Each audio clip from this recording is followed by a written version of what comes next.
The gunshot that split the dawn air wasn't meant for warning, but Katherine Noelle heard it that way all the same as she stumbled from her tent, wearing nothing but her nightdress and her father's old boots, a rifle clutched in hands that had grown calloused from 6 months of working her claim alone.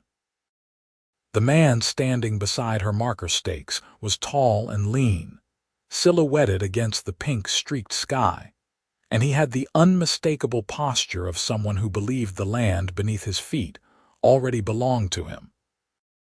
"This claim is registered legal in Taylor, Texas," Katherine called out, her voice carrying across the scrubland despite the tremor she couldn't quite suppress. "Registered to Katherine Noelle, dated March 15, 1873. You are trespassing." The man turned slowly, and even in the uncertain light, she could see the surprise that crossed his face when he registered that the voice belonged to a woman. He was younger than she had expected, probably no more than 25 to her 22 years, with dark hair that fell across his forehead and eyes that assessed her with the quick calculation of someone used to sizing up threats. "Patrick Kincaid," he said, not as an apology but as a statement of fact.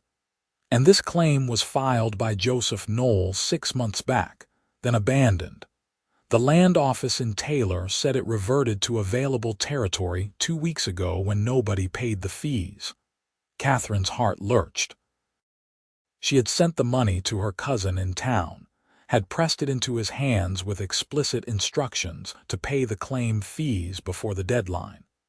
But Cousin Raymond had always been fond of cards and whiskey, and she had been a fool to trust him. "That is a lie," she said, though doubt crept into her voice like water through cracked earth.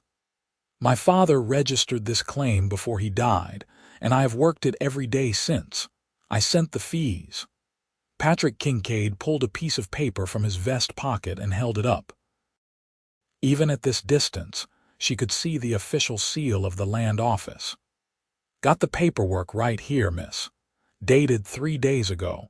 This land is mine now, legal and proper." The rifle in Katherine's hands suddenly felt very heavy, and she lowered it slightly, trying to think past the panic that clawed at her throat. 6 months of backbreaking work, of dragging equipment her father had barely started using, of sleeping in a canvas tent through thunderstorms and heat that made the very air shimmer. 6 months of believing that this patch of scrubland between Taylor and the Colorado River would be her future, the place where she could build something that belonged to her alone. "I am not leaving," she heard herself say, and she raised the rifle again, pointing it squarely at Patrick Kincaid's chest. "I do not care what your paper says. This is my land." For a long moment, they stood frozen in tableau, the morning wind stirring the mesquite branches and carrying the scent of dust and distant water. Then Patrick did something she did not expect. He laughed, but it was not unkind. "Well now," he said, his hand resting easy on his own holstered pistol but making no move to draw it. "I can respect a person willing to fight for what they believe is theirs, but pointing a rifle at a man does not change the law, Miss Noelle. And the law says this claim reverted when the fees went unpaid." "The law can go straight to hell," Katherine said, surprising herself with the vehemence in her voice. "My father died working this land. He broke his back trying to dig a well right over there, and his heart gave out in the process. I buried him under that cottonwood tree because I could not afford to transport his body back east to where we came from. This land has already cost me everything. I am not giving it up because my worthless cousin drank away my payment." Something shifted in Patrick Kincaid's expression, a softening around the eyes that made him look less like a claim jumper and more like a man who understood about loss. He lowered his hand from his pistol and took a step back from the marker stakes. "I am sorry about your father," he said quietly. "Truly, I am.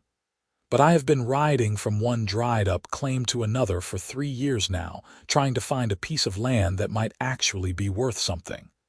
I paid good money for this claim, Miss Noelle.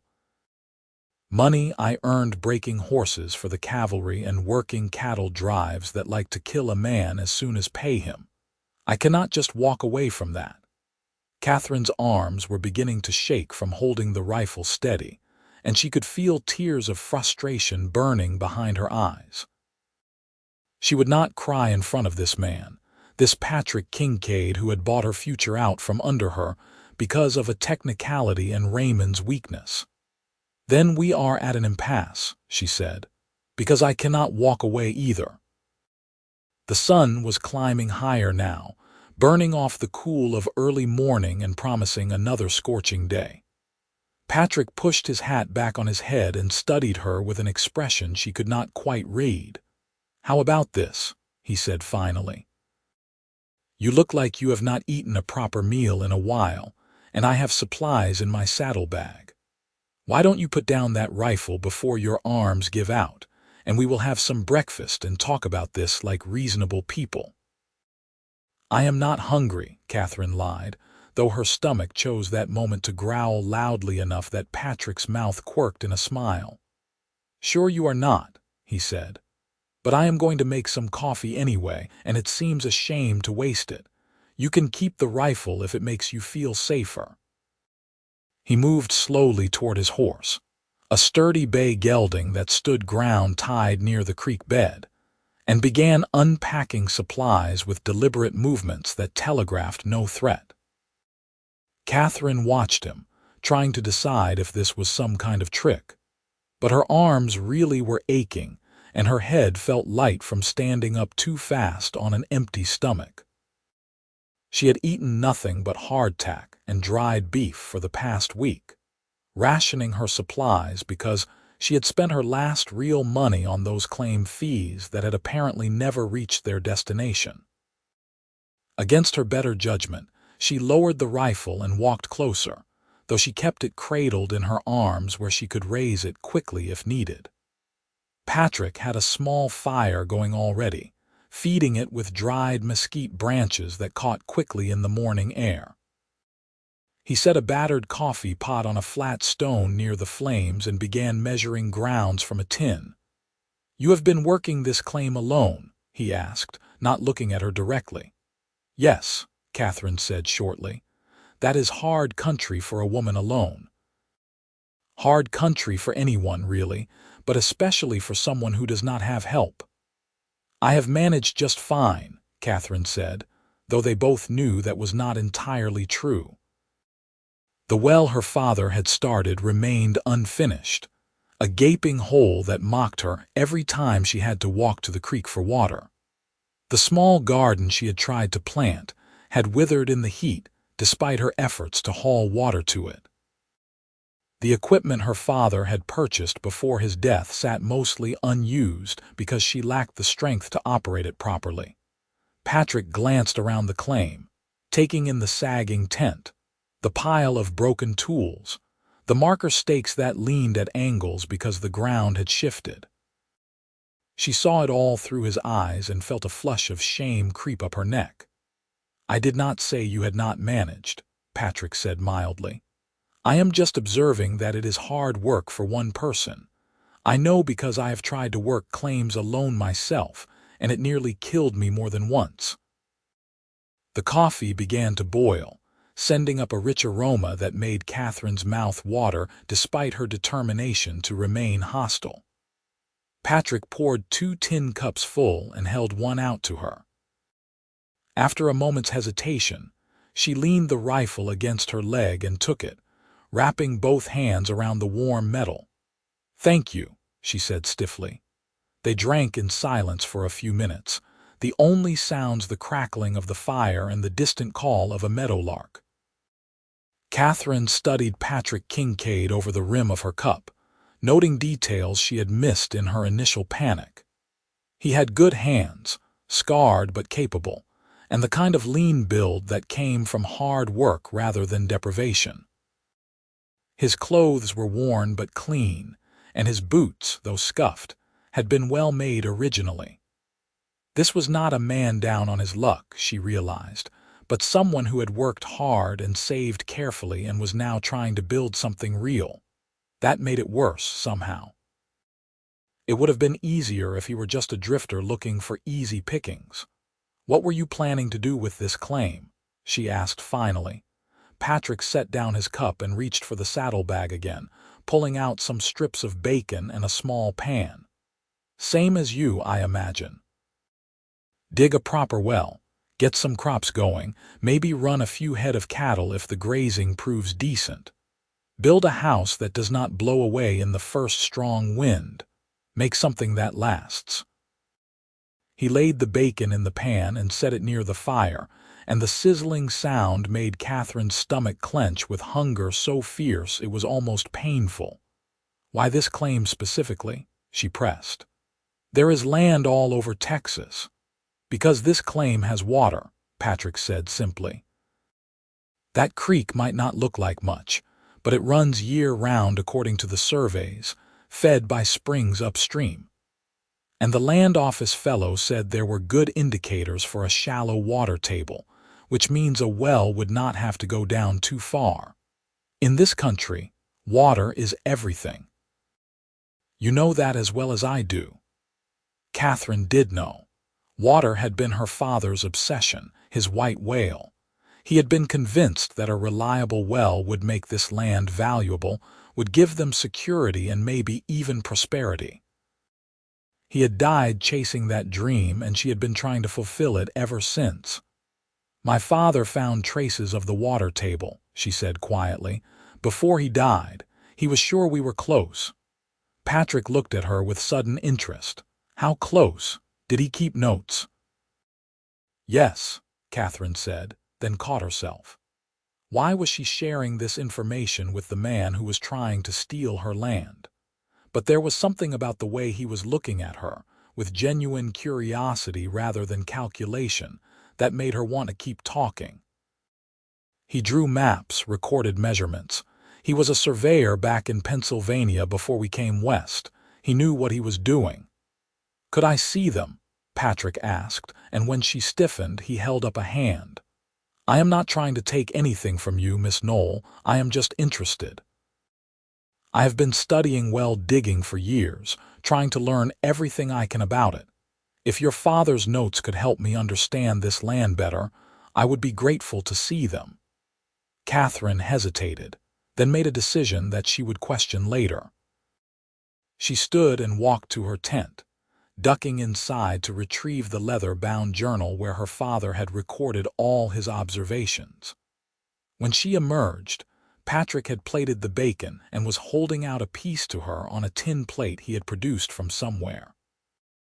She took it wordlessly and sat down on a flat rock, balancing the plate on her knees. The bacon was perfectly cooked, crispy at the edges and tender in the middle, and she had to force herself not to devour it like an animal. Patrick settled across from her and opened the journal carefully, his fingers gentle on the worn pages. "Your father had neat handwriting," he observed. "And look at these calculations. He really did know his business." They ate in silence while Patrick studied the journal, occasionally making small noises of interest or approval. Katherine watched him, trying to reconcile the man who had jumped her claim with the man who handled her father's last work with such obvious respect. "Miss Noelle," Patrick said finally, looking up from the journal. "According to these notes, your father believed he was within 10 feet of hitting reliable water. Maybe less. If that is true, finishing that well could make this claim worth 10 times what I paid for it." "I know," Katherine said. "But I lack the equipment and the strength to dig that deep by myself. I have tried." Patrick closed the journal and set it down carefully. "What if we worked together?" Katherine stared at him. "What?" "Listen, I know this is not the most conventional suggestion," Patrick said, speaking quickly now as if warming to an idea. "But we both want this land, and we both need it. You have knowledge from your father's work, and you have been here long enough to know the land's moods. I have equipment and the muscle to help with the heavy digging. If we could finish that well, we could prove the claim's value and maybe even petition the land office to reconsider the ownership question." "Why would you do that?" Katherine asked suspiciously.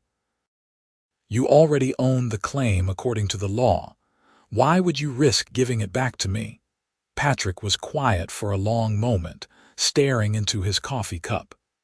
"Because I saw the way you looked when you talked about your father dying here. Because I know what it is like to lose everything and have to start over with nothing. And because maybe, if I help you, it will make up for some of the times when nobody helped me." It was not a business proposition, Katherine realized.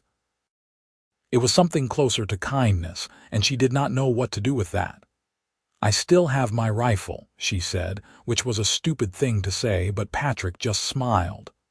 "I would expect nothing less," he said. "So what do you say, Miss Noelle? Do we have a truce, at least for the time being?" Katherine thought about the empty months stretching ahead of her, the impossible task of proving her claim without resources or support. She thought about her father's journal, and all his careful work going to waste. She thought about the well, so tantalizingly close to completion, and the water that could change everything. "A truce," she agreed finally, "but I am keeping the rifle close." "Would not have it any other way," Patrick said and held out his hand. She shook it, his palm rough and warm against hers, and tried to ignore the flutter in her stomach that had nothing to do with the bacon she had just eaten. They spent the rest of the morning taking stock of what they had to work with. Patrick had brought considerably more equipment than Katherine had expected, including a proper drill rig that broke down for transport, several lengths of pipe casing, and enough rope to rig a pulley system. He also had food supplies that made Katherine's pitiful stores look even more pathetic by comparison. "I have been saving for 3 years," he explained when he saw her expression. "Every penny I did not need for immediate survival went into buying equipment. I figured if I was going to stake a claim, I was going to do it right." "Very practical," Katherine said, trying not to sound bitter about her own lack of preparation. "Not practical enough to check whether the claim I was buying had a rightful owner who got cheated," Patrick said quietly. "I should have asked more questions." They walked to the unfinished well together, and Patrick peered down into the darkness, tossing a pebble to judge the depth by the sound. "Your father got down about 30 feet, he said. "That is impressive for one man working alone, especially in this hard pan. Do you know what killed him exactly? You said his heart gave out." Katherine swallowed hard against the memory. "He was hauling up a bucket of earth. I heard him cry out and came running, but by the time I reached him, he was already on the ground. The doctor and Taylor said it was his heart, that the strain had been too much. He died 2 days later without regaining consciousness."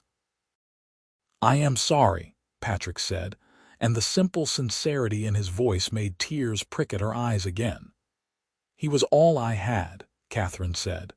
"My mother died when I was 15, and we had no other family except for cousin Raymond, who is worse than useless. My father and I came west because we thought we could build something new, something that would be ours. He wanted me to have security, a piece of land I could never lose. And instead, you ended up with me showing up at dawn claiming I owned it," Patrick said with a grimace. "No wonder you wanted to shoot me." "I still might," Katherine said, but there was no real heat in it. Patrick grinned at her, and she was struck by how much younger it made him look, how the hardness around his eyes softened into something almost boyish. "Fair enough. But maybe we should finish the well first. I would hate to die before we find out if your father was right about the water." They worked through the heat of the day, Patrick descending into the well with a pickaxe while Katherine operated the rope and pulley system to haul up the loosened earth. It was brutal, exhausting work, and Katherine found herself developing a new respect for how much her father had accomplished alone. Patrick was strong, his shoulders and back corded with muscle that spoke of years of hard labor, but even he had to stop frequently to rest and drink water. "How deep do you think we need to go?" Katherine asked during one such break, passing him a canteen. "If your father's calculations were right, maybe another 5 feet, maybe less." Patrick wiped sweat from his forehead with his sleeve. "The soil is getting damper the deeper I go, which is a good sign. We might hit water by tomorrow if we keep at it." Tomorrow? Katherine felt a surge of hope so strong it made her dizzy. "That soon, maybe, cannot promise anything, but I have a good feeling about this." Patrick took a long drink and handed back the canteen. "Your father knew what he was doing, Miss Noelle. His notes are better than most professional surveys I have seen. They worked until the sun was low on the horizon, painting the sky in shades of orange and purple." Katherine's arms ached from hauling rope, and her hands were raw despite the gloves Patrick had insisted she wear. But there was a satisfaction in the work, a sense of purpose she had not felt in weeks. "We should stop for the day," Patrick said, climbing out of the well and stretching with a groan. "Push too hard and we will make mistakes, maybe cause a collapse. Better to start fresh tomorrow." Katherine wanted to protest, wanted to keep going through the night if necessary, but she could see the exhaustion in Patrick's face and knew he was right. "Will you stay here tonight?" she asked, then felt her face flush. "I mean, will you camp nearby? It would be safer than riding back to town in the dark." Patrick looked at her with an expression she could not quite read. "I was planning on it, if that is all right with you. I can set my bedroll over by the creek, give you some privacy." "Thank you," Katherine said, relieved and oddly disappointed at the same time. They made dinner together as the stars began to emerge, Patrick cooking beans and cornbread in his Dutch oven while Katherine boiled more coffee. It felt strange to be sharing a meal with someone after months of eating alone, but it was a good kind of strange, Katherine decided. Comfortable, almost. "Can I ask you something?" Patrick said as they ate. "What made your father choose this particular piece of land?" "There are easier claims closer to town." Katherine smiled, remembering.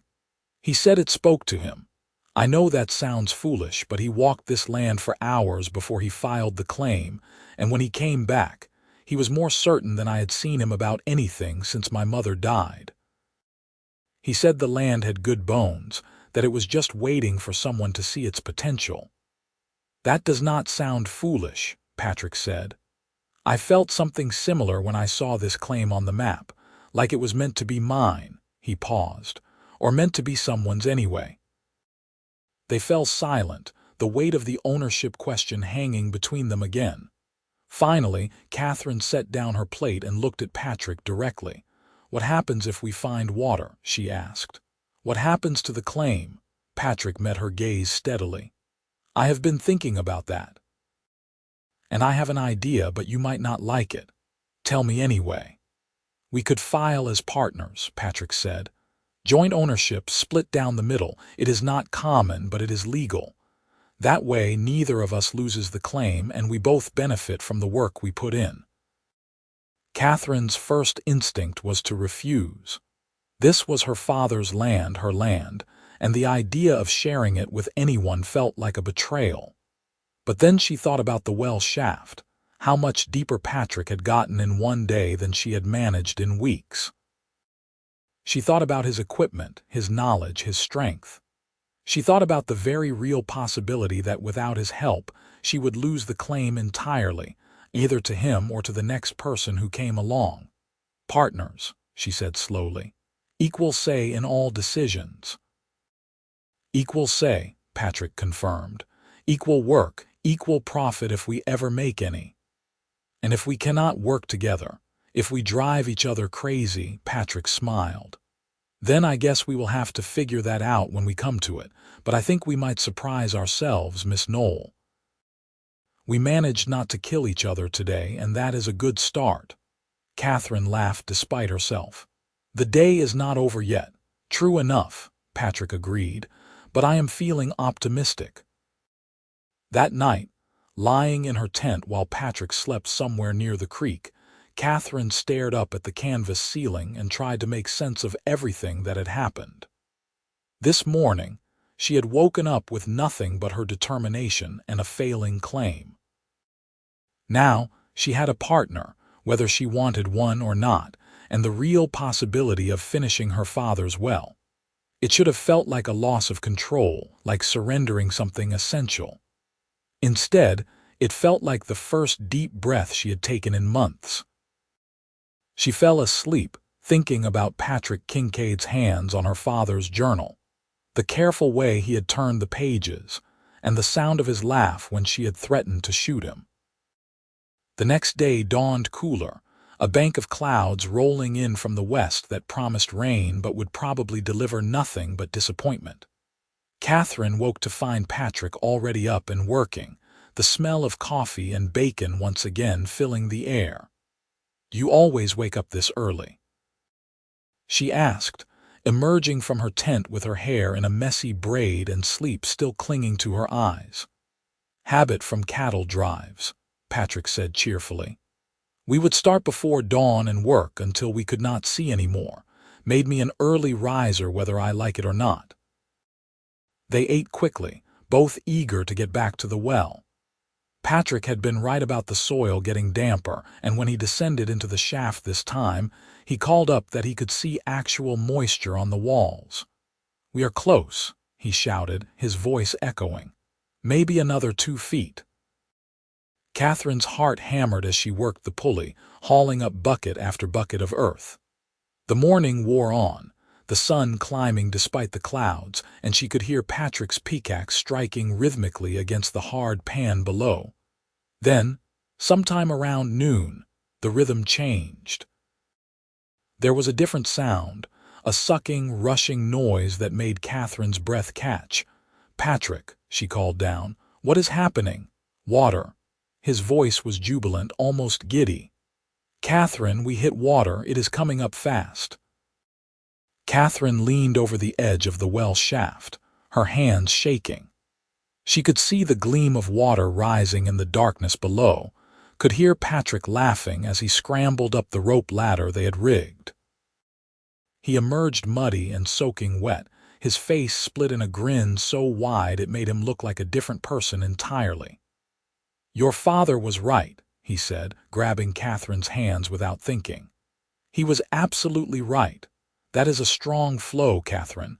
This well is going to be solid."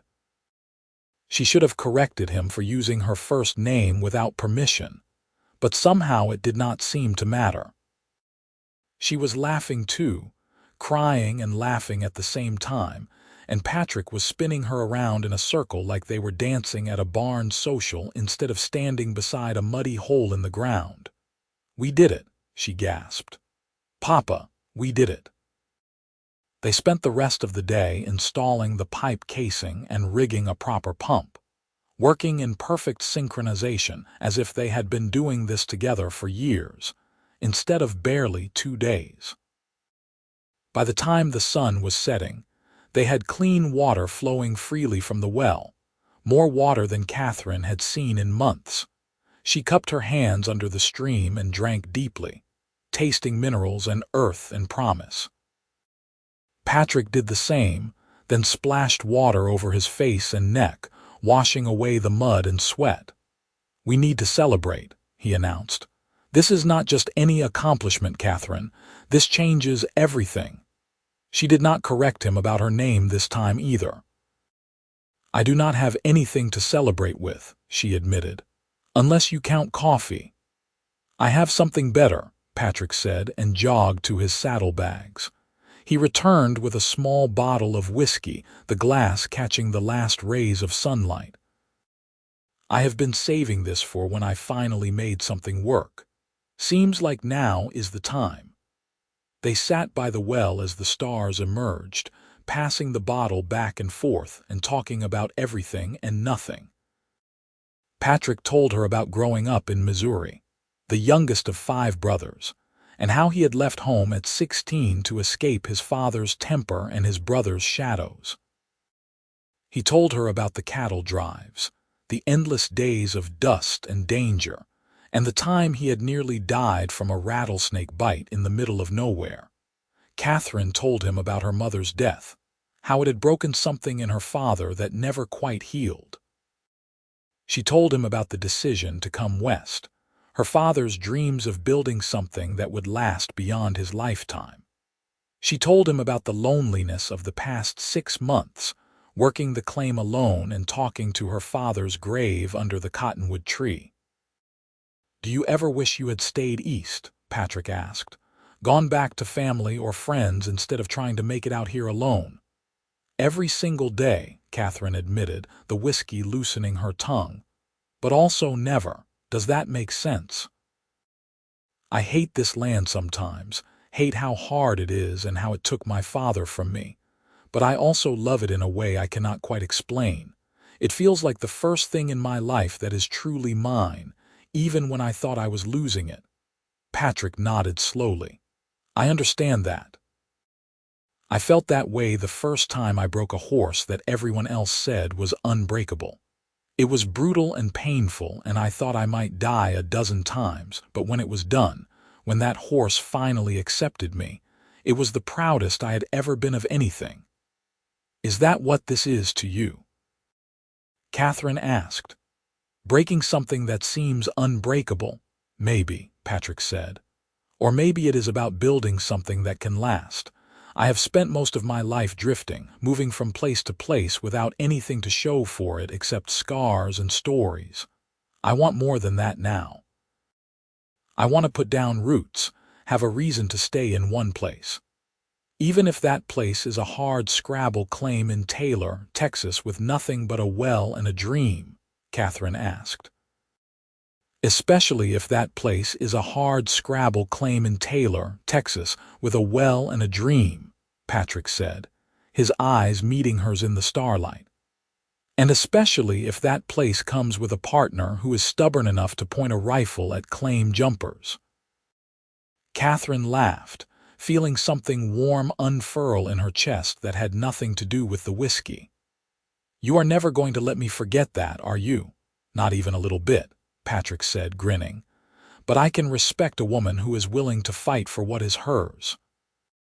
That kind of courage is rare." "It was not courage," Katherine said quietly. "It was desperation. I had nothing left to lose." "Maybe that is the same thing," Patrick said. "The best kind of courage comes when everything is on the line." They sat in comfortable silence for a while, listening to the night sounds of the land around them. Somewhere in the distance, a coyote howled and the wind whispered through the mesquite branches. Katherine felt the tension of the past month slowly draining from her shoulders, replaced by something that felt almost like hope. "So what do we do now?" she asked finally. "About the claim, I mean, about being partners." Patrick considered this. "First thing tomorrow, we ride into Taylor and file the partnership papers. Make it all legal and official. Then we start building, really building. A proper house, maybe a barn eventually.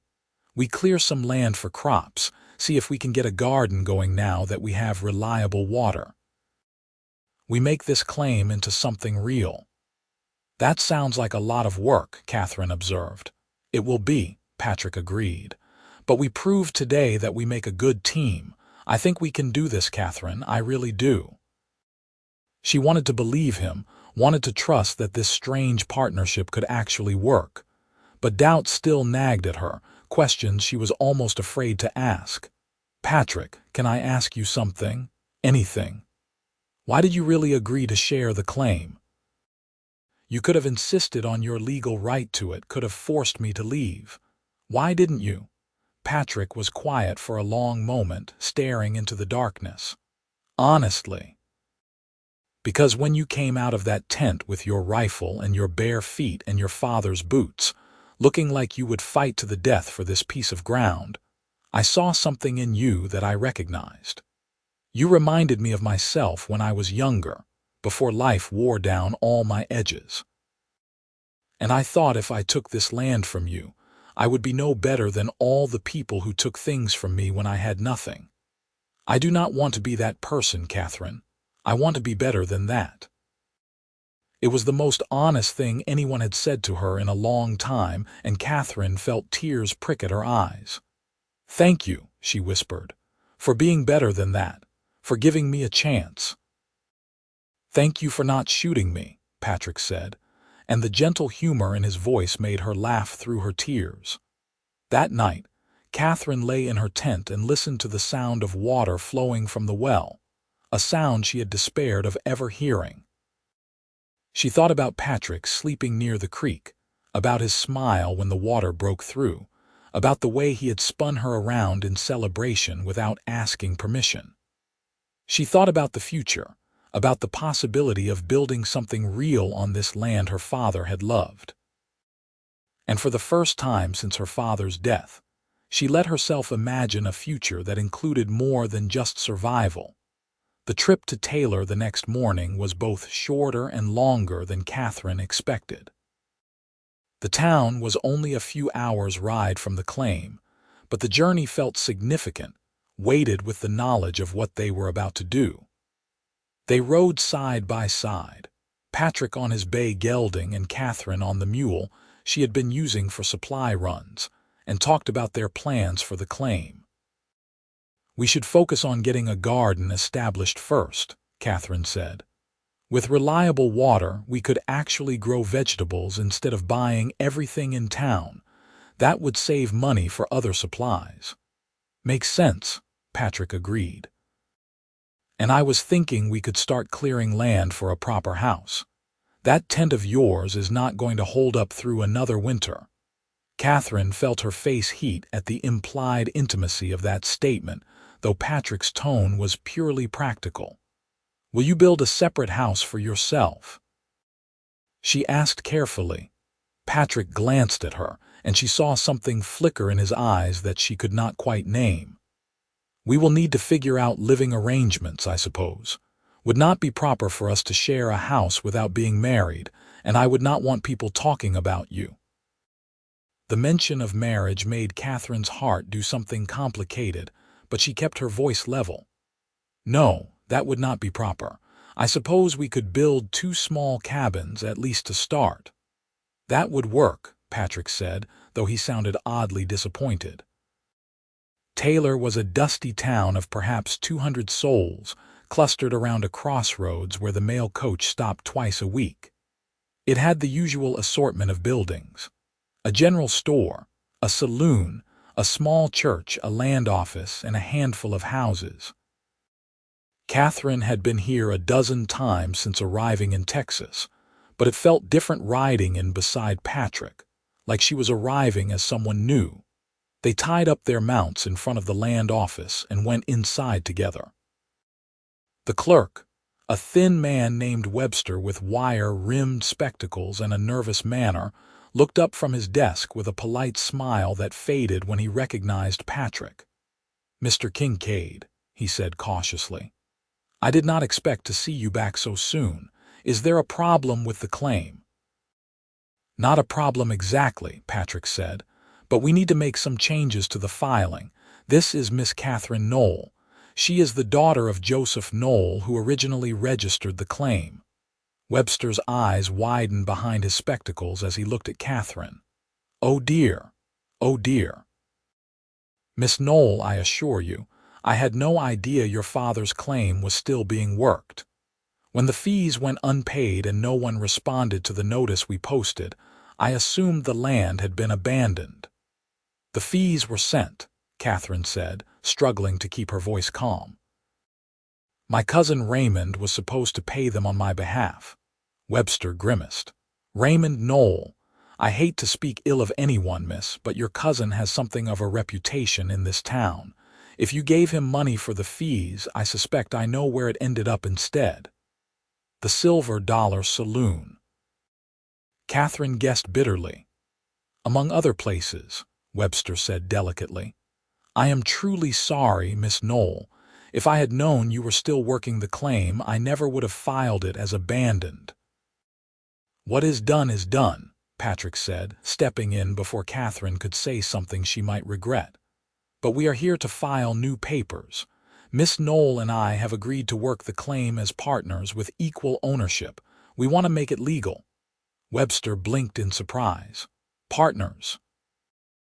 A man and a woman in business partnership? That is quite unusual, Mr. Kincaid." "Unusual is not the same as illegal," Patrick said firmly. "Can you file the papers or not?" "I can," Webster said slowly. "But I should warn you, it may cause some talk in town. People have certain expectations about how things should be done." "Then people can talk," Katherine said, finding her voice. "Mr. Kincaid and I have a business arrangement that benefits us both.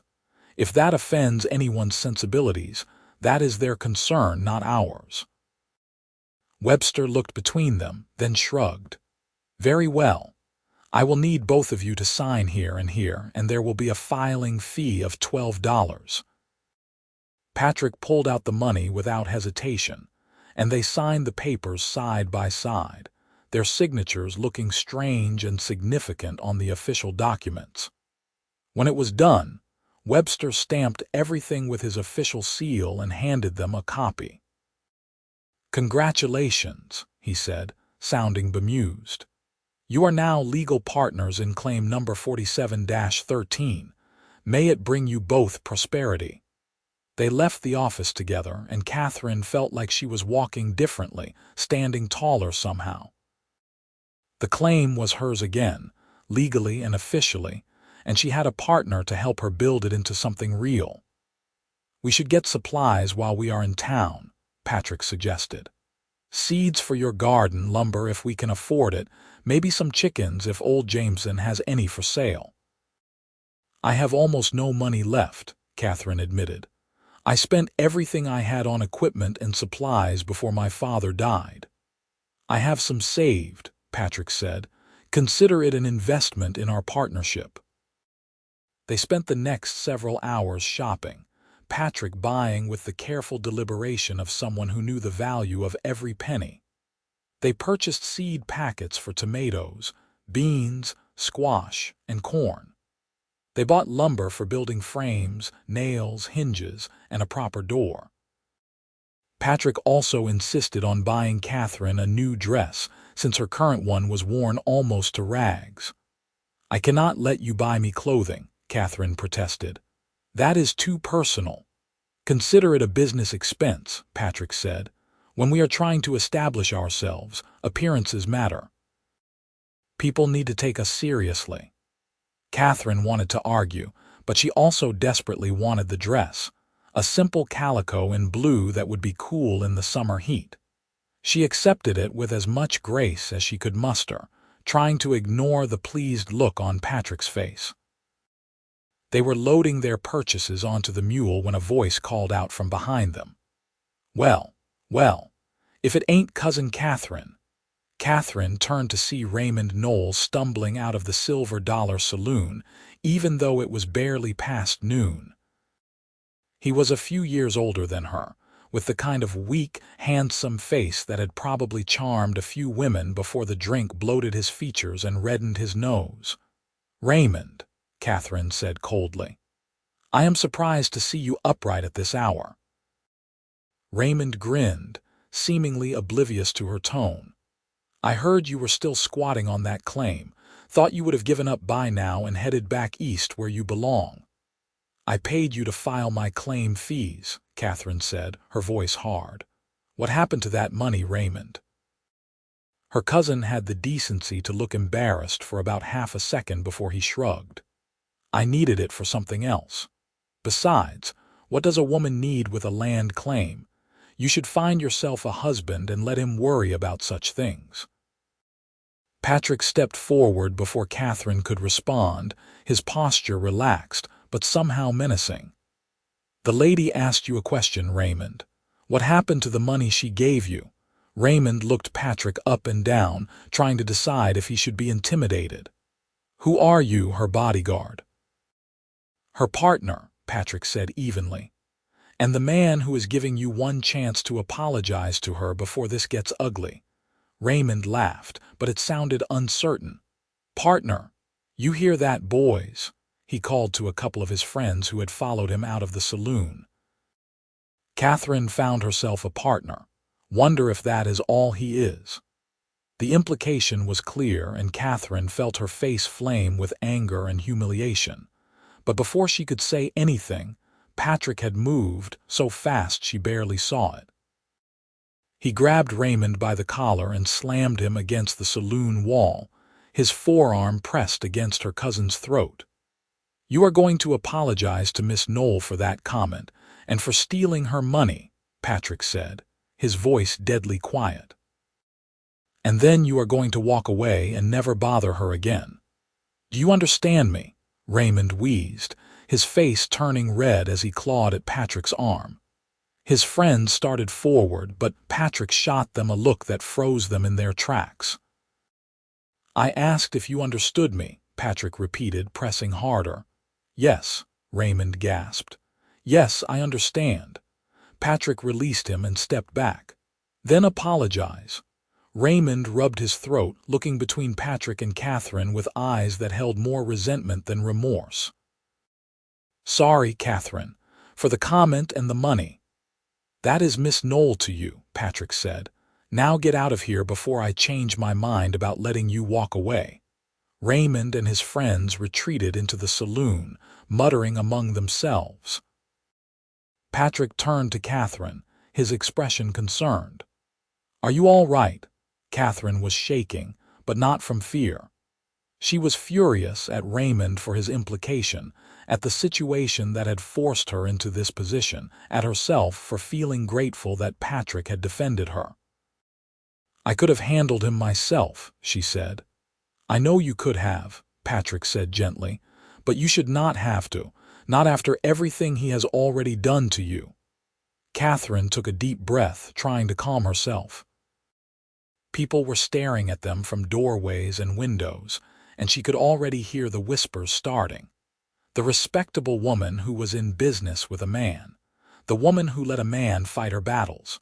The woman who was probably doing improper things with her partner. "We should go," she said, "before this becomes more of a spectacle than it already is." They rode out of Taylor in silence, the supplies loaded on the mule and the afternoon sun hot on their backs.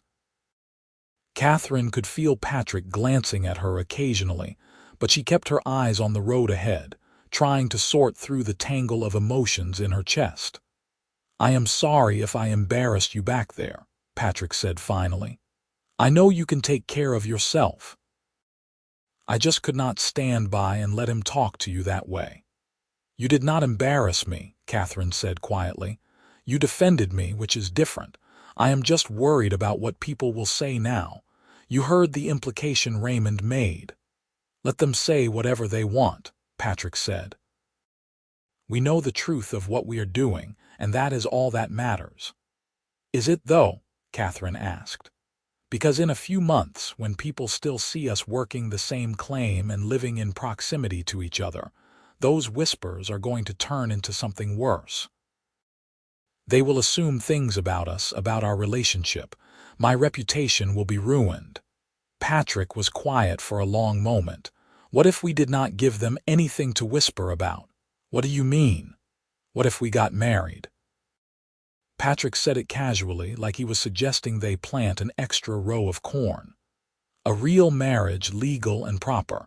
That way nobody could say anything improper about us working together." Katherine nearly fell off her mule. "You cannot be serious." "Why not?" Patrick asked. "We are already partners in business. Marriage would just make it official in a different way, and it would protect your reputation, which seems to matter to you."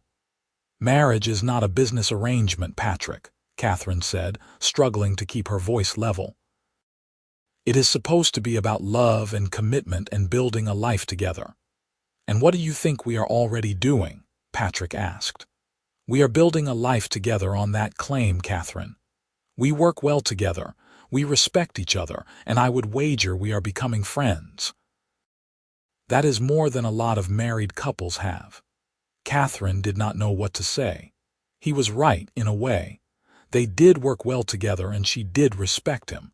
And if she was honest with herself, she was starting to care about him in a way that went beyond simple partnership. But marriage, that seemed like a step too far, too fast.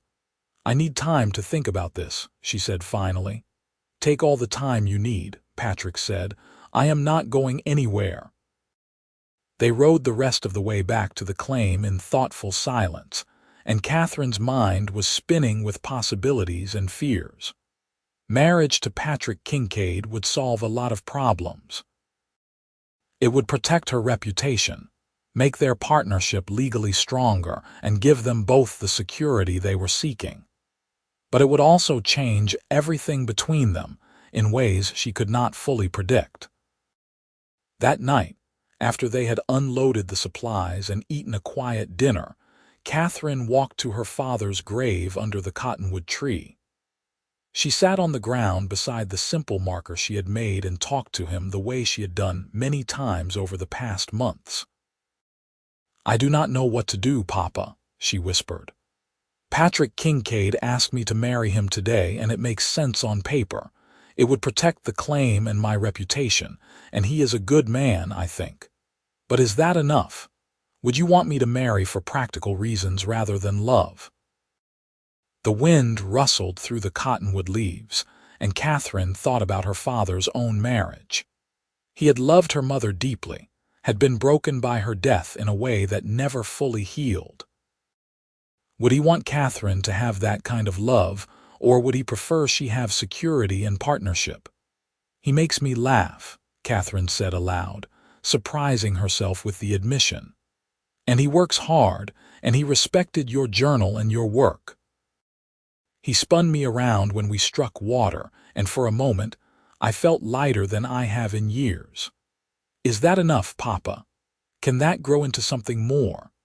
She sat there until the stars came out, listening to the night sounds and the distant flow of water from the well they had finished together. When she finally stood and walked back to her tent, she found Patrick sitting by the fire, whittling a piece of wood. "Could not sleep?" he asked, looking up at her. "I was talking to my father," Katherine said, settling on a rock across from him, "trying to figure out what he would want me to do." "And what do you think he would want?" Patrick asked gently. Katherine thought about her father's dreams for her, the way he had worked himself to death trying to secure her future. "I think he would want me to be safe and secure. And I think he would want me to choose someone who would treat me with respect and work beside me instead of expecting me to follow behind." "I would never ask you to follow behind," Patrick said. "You are too stubborn for that anyway." Katherine smiled despite herself. "You are right about that." They sat in comfortable silence for a while, Patrick's knife making soft, scraping sounds against the wood. Katherine watched his hands work, steady and sure, and made a decision. "I will marry you," she said quietly. Patrick's hands stilled, and he looked up at her with an expression of surprise and something else, something that made her heart skip. "You will, on certain conditions," Katherine added quickly. "First, this is a partnership in every sense. I get equal say in all decisions about the claim and our lives. Second, you treat me with respect always. And third, we give ourselves time to build something real between us. I am not asking for love right away, but I am asking for the possibility of it." Patrick set down his whittling and stood, crossing to where she sat. He knelt in front of her, taking her hands in his. "Katherine Noelle, I promise you equal partnership in all things. I promise to treat you with respect every day of my life. And I promise to do my best to build something real with you, something that goes beyond practicality and convenience. I cannot promise I will always get it right, but I swear I will try." It was not a flowery proposal, not the kind of romantic declaration Katherine had dreamed about as a girl. But it was honest and real, and that mattered more than pretty words. "Then yes," she said. "I will marry you, Patrick Kincaid. He smiled, that same transformative grin she had seen when they struck water and pulled her to her feet. For a moment she thought he might kiss her, and her heart hammered with anticipation and nervousness. But instead, he wrapped his arms around her in a hug that was warm and solid and comforting. "Thank you," he murmured against her hair. "I will spend every day trying to make you glad you said yes." Katherine let herself lean into his embrace, breathing in the scent of wood smoke and soap, and something uniquely Patrick. She was terrified and excited and hopeful all at once, but mostly she felt right. This decision felt right in a way nothing had since her father died.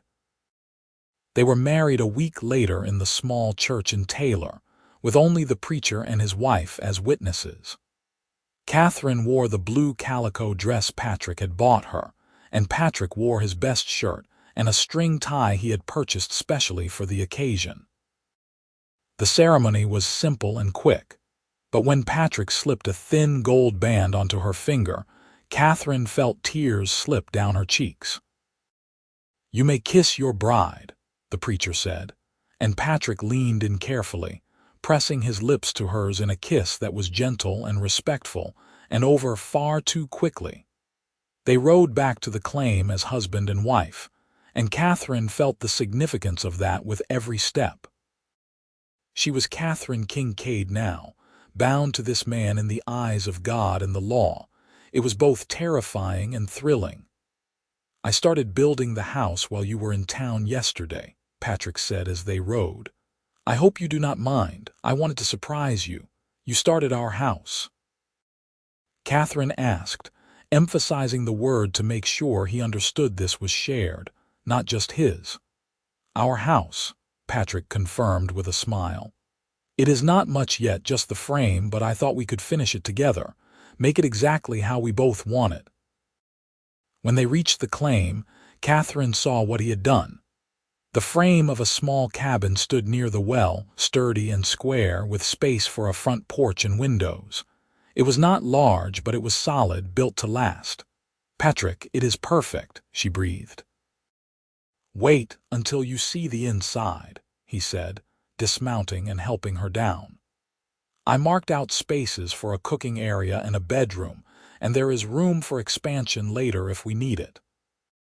They spent the rest of the day working on the house together, Patrick teaching Katherine how to fit the boards and secure them properly.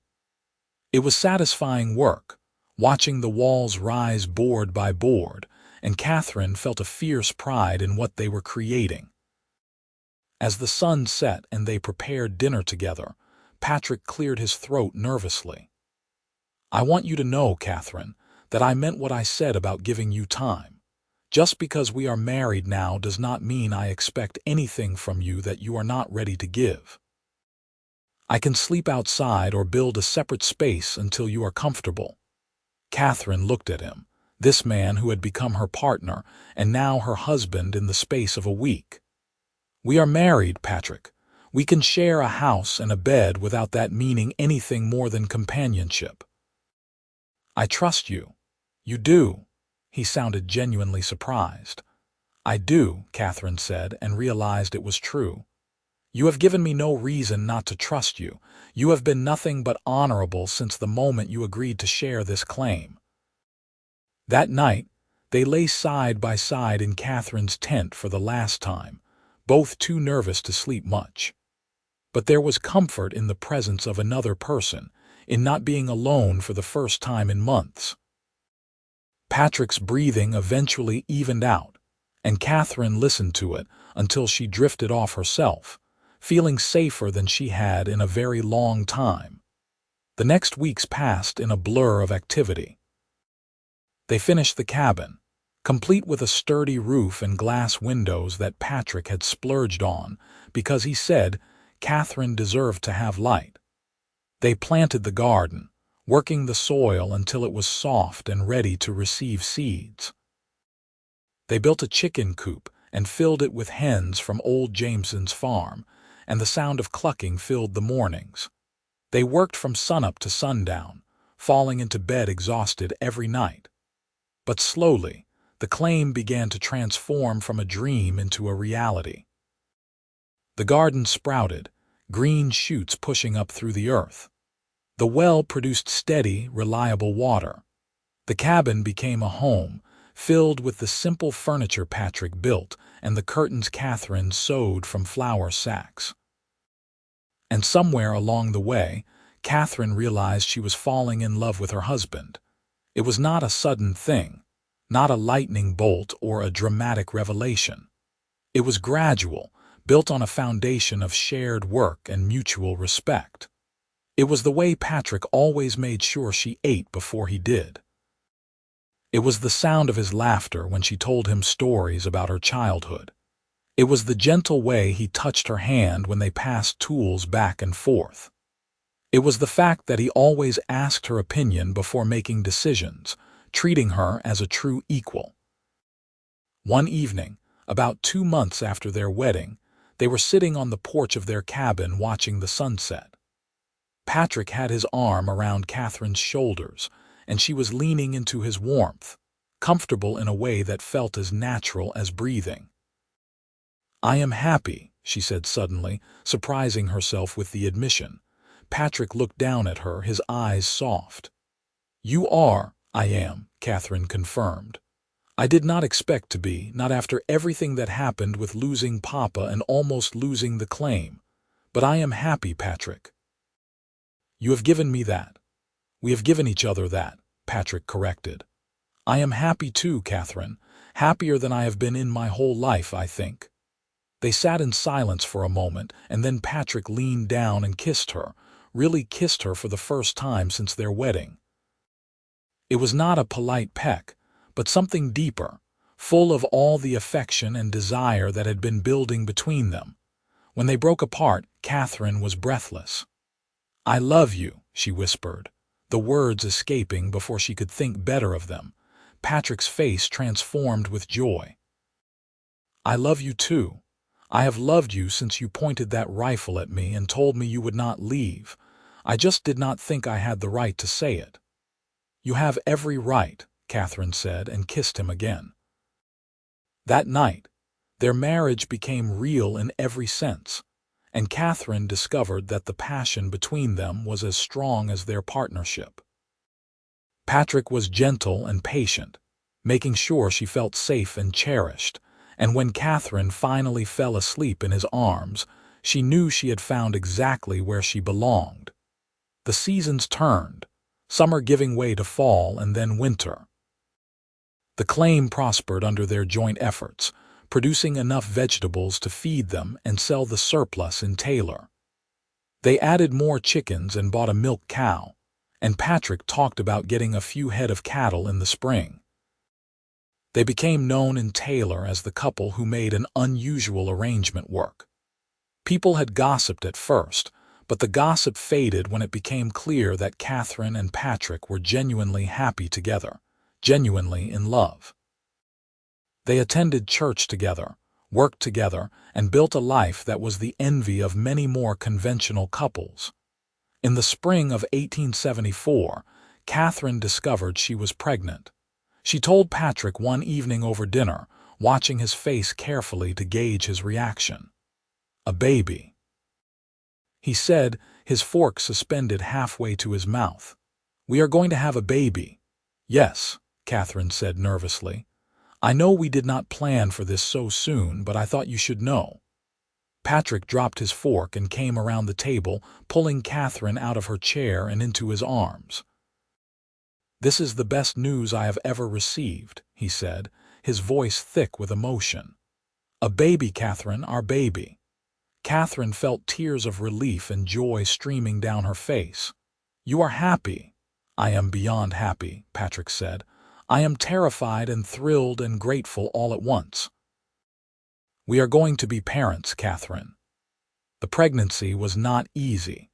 The summer heat was brutal, and Katherine struggled with nausea and exhaustion, but Patrick was devoted, taking over the heaviest work and making sure she rested as much as possible. He talked to her growing belly at night, telling their unborn child about the claim and the life they were building. In late November, As the first cold fronts began to sweep down from the north, Katherine went into labor. Patrick rode to Taylor through the darkness to fetch the midwife, a capable woman named Mrs. Morrison, who had delivered half the babies in the county.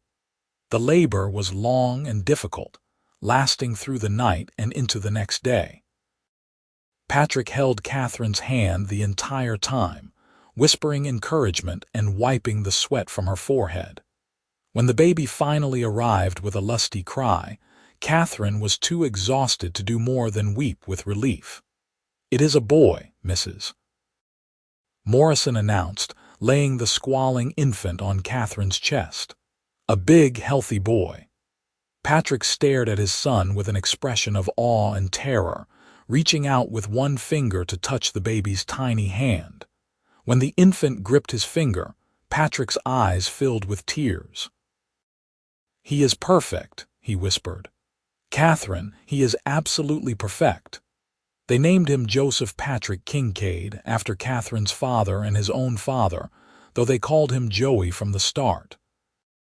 He had Patrick's dark hair and Katherine's blue eyes, and he was the most beautiful thing either of them had ever seen. Parenthood was exhausting and overwhelming and wonderful.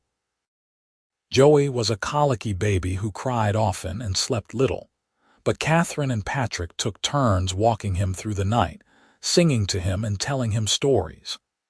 Patrick proved to be a devoted father, changing diapers and soothing the baby with a patience that Katherine found deeply moving. "I never thought I would have this," Patrick said one night, holding Joey against his chest while the baby finally slept. "A family, a home, someone to build a future for. You have given me everything, Katherine." "We have given each other everything," Katherine corrected, echoing his words from so long ago. The years passed in a blur of work and love and growth. The claim continued to prosper, and they were able to expand, buying adjoining land when it became available. They built a proper barn and a larger house, keeping the original cabin as a storage building. They bought cattle and horses, and Patrick proved to have a gift for training animals. Joey grew into a bright, curious boy who loved following his father around the claim and helping with chores. When he was 3, Katherine gave birth to twin girls, Emma and Sarah, who were as different as night and day despite being identical in appearance. Emma was quiet and thoughtful, while Sarah was bold and adventurous. Katherine's life was full in a way she had never imagined possible. She had her claim, her family, and a love that grew stronger with every passing year. Patrick remained her partner in every sense, always treating her with respect and making decisions together. They argued sometimes, passionately and loudly, but they always worked through their disagreements and came out stronger on the other side. On their 10th wedding anniversary, Patrick surprised Katherine with a gift. It was a framed document, hand-lettered in beautiful script. It read, "The Kincaid Ranch, established 1873 by Katherine and Patrick Kincaid, built on water, work, and love. I wanted you to know that everything we have built is because of you," Patrick said as Katherine read it through tears. "You were the one who refused to give up on this land. You were the one who had the courage to point a rifle at me and fight for what was yours.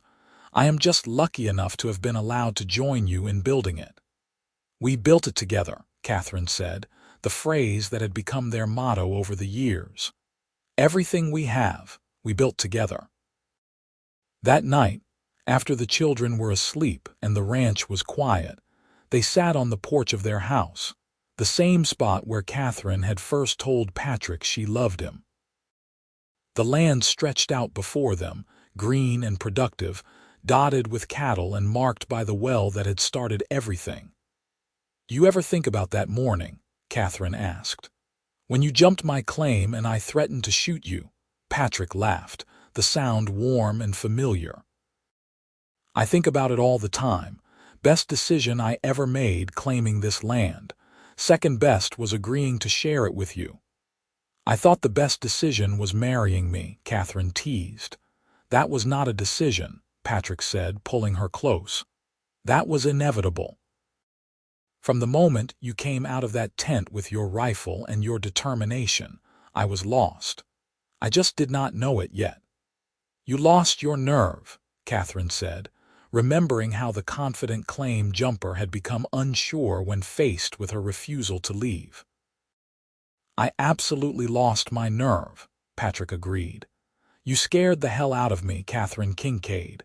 You still do sometimes with your strength and your stubbornness and your refusal to accept anything less than what you deserve. Good, Katherine said and kissed him. I would hate to become predictable after all these years. They sat together as the stars emerged, talking about their plans for the ranch, their hopes for their children, and the future they were still building together. Joey wanted to learn to break horses like his father. The twins were already showing interest in the garden and the chickens. There was talk of adding more land, maybe building a school for the growing community of families settling in the area. We have come a long way from a tent and a half-dug well, Patrick observed. We have, Katherine agreed. But I would not change any of it. Not the hardship, not the struggle, not even that morning when I thought I was losing everything. Because all of it led us here to this moment, to this life we built together. By noon, you had my respect, Patrick said quietly. By evening, you had my heart. And every day since, you have had all of me, Katherine. Everything I am, everything I will ever be. Katherine felt tears slip down her cheeks, but they were happy tears, grateful tears. And you have all of me, she whispered. Always. The years continued to pass, bringing new challenges and new joys. There was a drought one year that tested everything they had built, but the well her father had been so certain about never ran dry, and they were able to help neighbors who were less fortunate. There was a bitter winter that killed half their cattle, but they rebuilt the herd slowly and carefully. There were illnesses and accidents, arguments and setbacks, but through it all, Katherine and Patrick faced everything together. Joey grew into a young man who inherited his father's way with horses and his mother's determination. The twins became inseparable partners in mischief and adventure. Katherine gave birth to 2 more children, another boy named William and a girl named Rose, and the house rang with laughter and noise and life.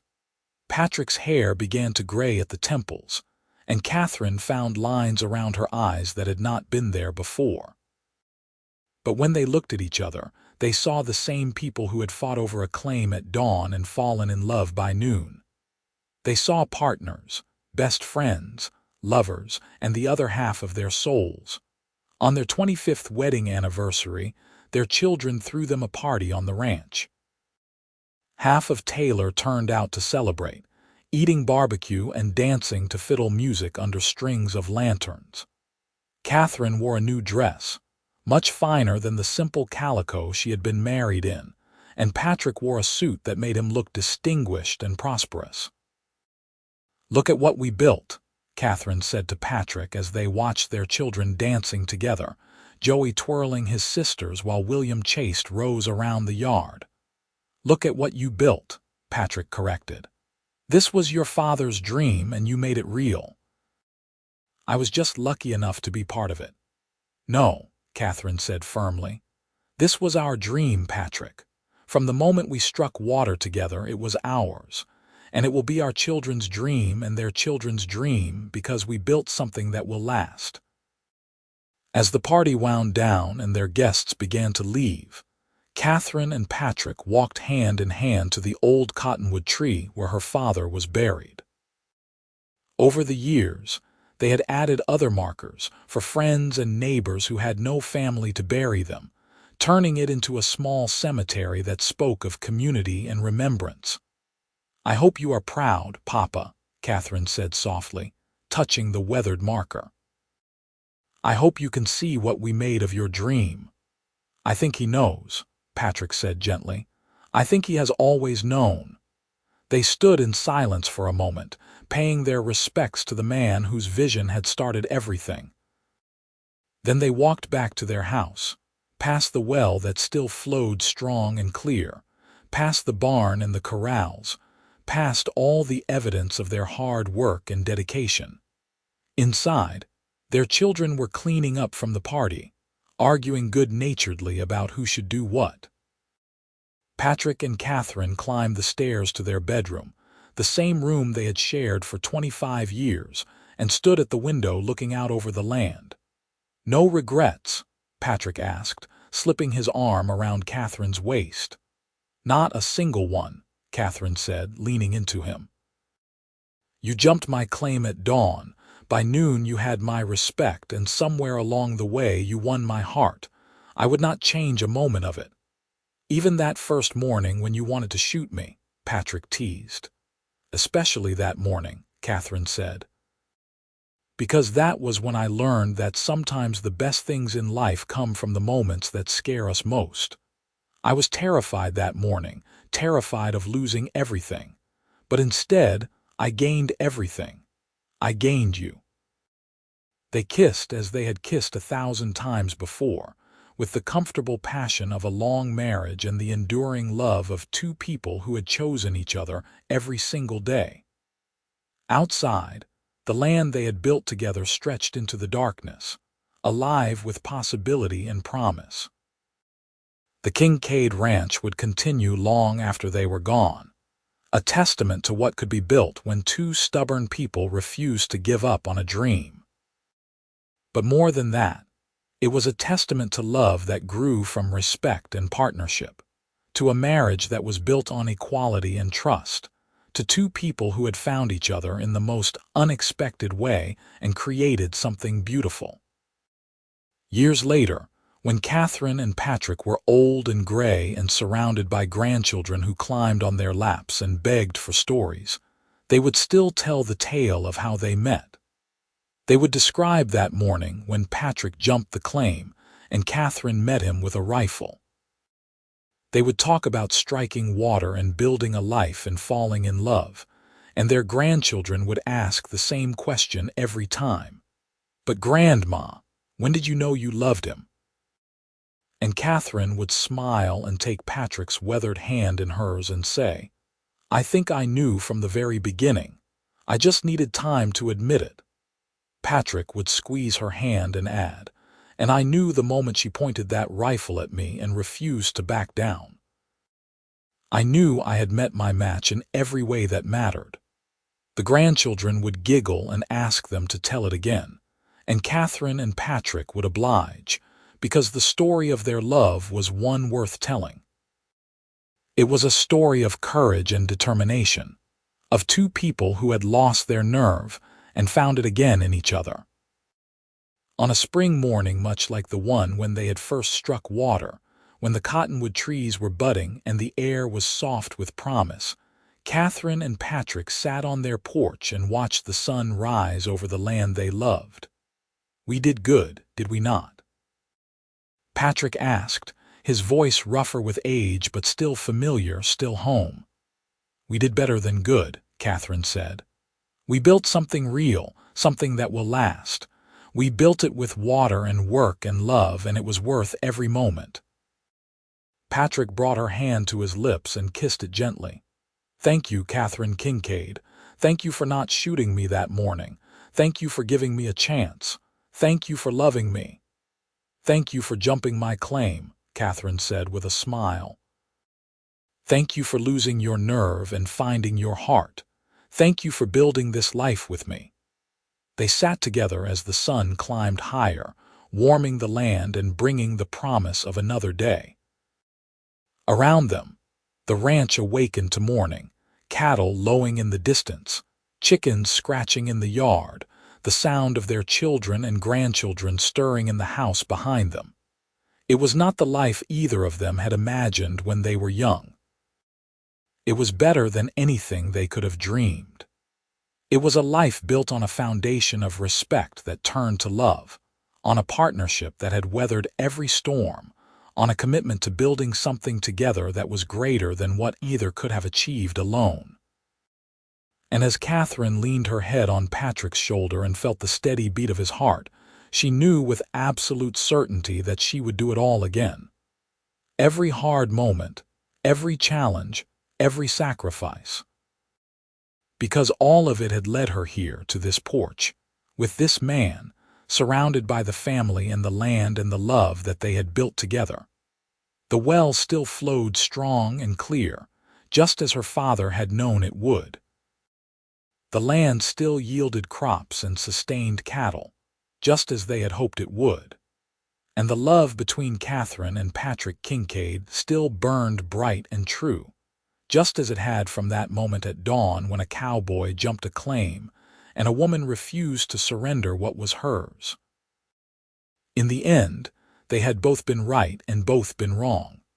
The claim had belonged to Katherine by right of her father's work and her own determination, but it had also belonged to Patrick by right of law and purchase. The solution, as it turned out, was that it belonged to both of them, and to the family they built together, and to all the generations that would come after them. Years later, when both Katherine and Patrick had been laid to rest under the cottonwood tree alongside her father and so many others they had loved, their children would tell the story to their own children. They would point to the well that still flowed strong and say, "That is where your grandparents proved that water could be found in the hardest ground." They would point to the original cabin, preserved as a reminder of humble beginnings, and say, "That is where your grandparents started building their life together, board by board." And they would point to the land, still green and productive, still alive with cattle and crops and promise, and say, "This is what two people can build when they refuse to give up on each other or on their dreams." The story of Katherine and Patrick Kincaid became legend in Taylor, Texas, a tale told and retold of how a cowboy jumped a claim at dawn, and by noon had earned the respect of the woman who would become his wife. It was a story about losing your nerve and finding your courage, about fighting for what you believe in and learning when to share what you have. But most of all, it was a love story. A story about two people who met as adversaries and became partners, who started with respect and built toward love, who created a legacy that would outlast them both. And on quiet mornings when the wind whispers through the cottonwood trees and the sun rises over the land, some say you can still feel their presence there, still working together, still building, still loving each other with the fierce devotion that defined their lives. The claim that started it all, the piece of ground that Joseph Noelle had been so certain about, had proven to be everything he dreamed and more. Not because of the water, though that had been essential. Not because of the land, though it had been good. But because it had brought together two people who were meant to find each other, meant to build something beautiful together, meant to create a love story that would inspire generations. He jumped her claim at dawn. By noon she had his respect, and the cowboy had lost his nerve. But in losing his nerve, Patrick Kincaid had found something far more valuable. He had found his heart, his home, and the love of his life. And Katherine had found that sometimes the things we fight hardest to keep are the things we need to share, and that in sharing, we gain far more than we could ever lose. Their story ended not with conflict or resolution, but with the quiet satisfaction of a life well lived, a love well earned, and a legacy that would endure long after they were gone. The Kincaid Ranch stood as testament to their love, their work, and their unwavering belief that together, they could build something that would last forever. And they were right.